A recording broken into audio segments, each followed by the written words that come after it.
哎，地震！哦！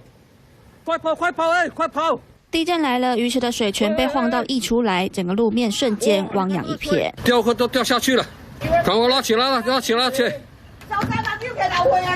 ！3号花莲发生7.2强震，位在丰川的一处钓鱼池剧烈晃动，造成一名钓客不小心掉进大约2米深的鱼池。幸好当时有冰箱让他抱着，才没造成灭顶发生危险。只是他这么一摔，眼睛和额头都出现割伤流血，被救起之后赶紧到医院进行救治。刚好那边地层下陷啊，对，就可能刚好那边下陷之后就整个人摔下去这样。那个水花都水都波浪，都呈波浪形这样前后这样推，把我们的那个钓鱼器材都拉到水里。